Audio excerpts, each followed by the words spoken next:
Hey, hi, hello. Welcome to my channel. This is Anjali.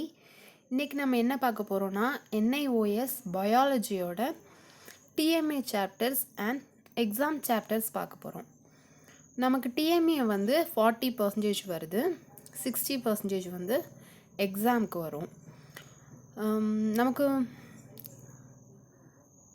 என்னென்ன வருதுன்னு பாருங்கள். இந்த மாதிரி நமக்கு கொஸ்டின்ஸ் வந்து இதை பேஸ் பண்ணி எக்ஸாமுக்குள்ளதை படிங்க, நல்லா ஸ்கோர் பண்ணலாம். மொடியூல் 1 வந்து பாருங்கள், நமக்கு 2 lessons வந்து டிஎம்ஏக்கு வருது அண்ட் 3 lessons வந்து எக்ஸாமுக்கு வருது.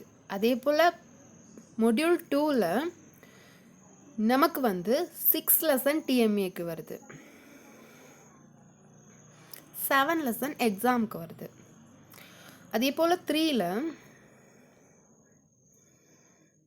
2 lesson வந்து டிஎம்ஏக்கு வருது அண்ட் 4 lesson வந்து எக்ஸாமுக்கு வருது. நெக்ஸ்ட் மொடியூல் 4ல் பார்த்தீங்கன்னா நமக்கு 3 lesson வந்து டிஎம்ஏக்கு வருது, 2 lesson வந்து எக்ஸாமுக்கு வருது.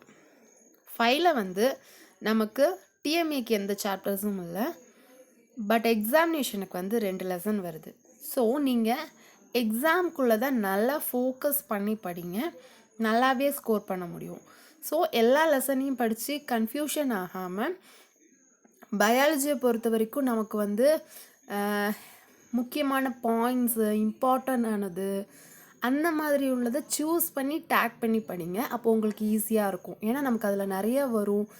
அதில் வந்து இம்பார்ட்டன்ஸ் ஆனதை மட்டும் தேடி அந்த இம்பார்ட்டன்ஸ் ஆனதை மட்டும் கிளியராக படிங்க. இப்போ ஒரு லெசன் எடுக்கிறீங்கன்னா அந்த லெசன் ஃபுல்லாக படிக்கணுங்கிறது கிடையாது, பட் அந்த லெசனில் இம்பார்ட்டன்ட் பார்ட்டு, இந்த கொஷின்ஸ் இம்பார்ட்டன்ட்னு இருக்கும், அதை படிங்க.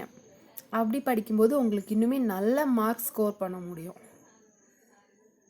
இந்த மாதிரி நிறைய வீடியோஸ்க்கு நம்ம சேனலை மறக்காமல் ஃபாலோ பண்ணிக்கோங்க, சப்ஸ்கிரைப் பண்ணுங்கள்.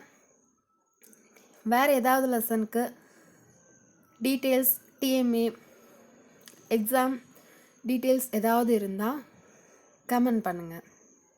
தேங்க்யூ.